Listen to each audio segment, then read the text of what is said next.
प्यारे श्रोताओं नमस्कार। आज आपके लिए लेकर आया हूं एक छोटी सी कहानी। आज की अपनी कहानी का शीर्षक है बुद्धिमत्ता की परीक्षा।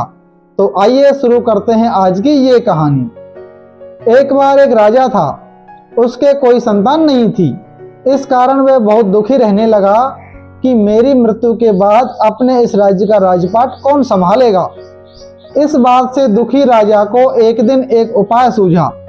उसने अपने महल के बाहर दूसरा एक महल बनवाया और उस नए महल के मुख्य द्वार पर गणित का एक सूत्र लिखवाया और पूरे राज्य में मुनादी करवाई कि जो भी व्यक्ति गणित के इस सूत्र को हल कर देगा उसके बाद इस महल का दरवाजा खुल जाएगा और वह व्यक्ति इस महल का मालिक बनेगा और पूरे राज्य का राजा भी, यानी कि पूरे राज्य का राजपाट उस व्यक्ति को सौंप दिया जाएगा जो गणित के इस सूत्र को हल कर देगा। राजा की इस मुनादी को सुनकर राज्य से बहुत से गणितज्ञ विद्वान व्यक्ति उस सूत्र को हल करने के लिए आने लगे, लेकिन किसी से वह सूत्र हल नहीं हुआ।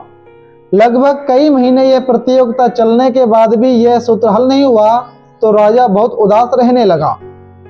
एक दिन राजा प्रातः काल अपने दरबार में बैठा था कि उसे दो व्यक्ति अपने राजमहल की ओर आते दिखाई दिए, जिनमें एक तो विद्वान व्यक्ति था और एक साधारण युवक। साधारण युवक जब अंदर महल में घुसने लगा तो द्वारपाल ने उससे कहा कि आप कहाँ जा रहे हो। उस युवक ने कहा कि मैं उस सूत्र को हल करने जा रहा हूँ। द्वारपाल ने कहा कि साहब आपसे नहीं हो पाएगा, आप मुझे पढ़े लिखे प्रतीत नहीं होते। यह बात राजा ने सुन ली तो राजा ने द्वारपाल से कहा कि नहीं इसे आने दीजिए। जब दोनों व्यक्ति, वह विद्वान व्यक्ति और साधारण युवक अंदर गए तो राजा ने कहा कि चलो आप इस सूत्र को हल करिए। तो साधारण युवक ने कहा साहब पहले इस विद्वान व्यक्ति को मौका दिया जाए। राजा ने कहा ठीक है। जब विद्वान व्यक्ति पूरे दिन उस सूत्र से जूझते रहा लेकिन वह सूत्र हल नहीं हुआ, तब राजा ने उस साधारण युवक को उस सूत्र को हल करने का मौका दिया। साधारण व्यक्ति ने दरवाजे के पास उस सूत्र को देखा और उसने उस दरवाजे के जैसे ही धक्का दिया तो वह दरवाजा खुल गया। दरवाजा खुलने के साथ ही पूरा राजमहल करतल ध्वनि से गूंजने लगा।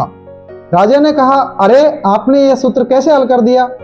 जब उस व्यक्ति ने जवाब दिया कि साहब जब पूरे दिन ये विद्वान व्यक्ति, यह गणितज्ञ व्यक्ति इस सूत्र को हल करता रहा लेकिन इससे सूत्र हल नहीं हुआ, तो मैंने सोचा क्यों न यह गणित का सूत्र गणितीय मान्यताओं के अनुसार सही नहीं हो और केवल बुद्धि की परीक्षा करने के लिए, व्यक्ति की बुद्धि परखने के लिए ही दरवाजे पर लिखा गया हो।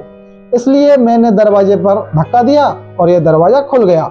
इस बात से राजा बहुत खुश हुआ और उस साधारण युवक को उस महल का स्वामी और पूरे राज्य का राजपाट सौंप दिया। जब राजा से पूछा कि आपने इस साधारण युवक को पूरे राज्य का राजपाट क्यों सौंपा, तब उस राजा ने जवाब दिया कि इस व्यक्ति के पास जीवन में आने वाली सामान्य सी कठिनाइयों को हल करने की खूबी है, इस कारण मैंने इसे अपना राजा घोषित किया है। प्यारे श्रोताओं, ठीक इसी तरह हमारे जीवन में भी कई बार सामान्य सी परिस्थितियां हमारे सामने आ जाती हैं और हम उनसे घबरा जाते हैं। इसलिए हमें सामान्य सी कठिनाइयों को, सामान्य सी परिस्थितियों को हल करना चाहिए और हमें जीवन में आगे बढ़ते रहना चाहिए। ये कहानी आपको कैसी लगी कमेंट कर अवश्य बताएं। नमस्कार।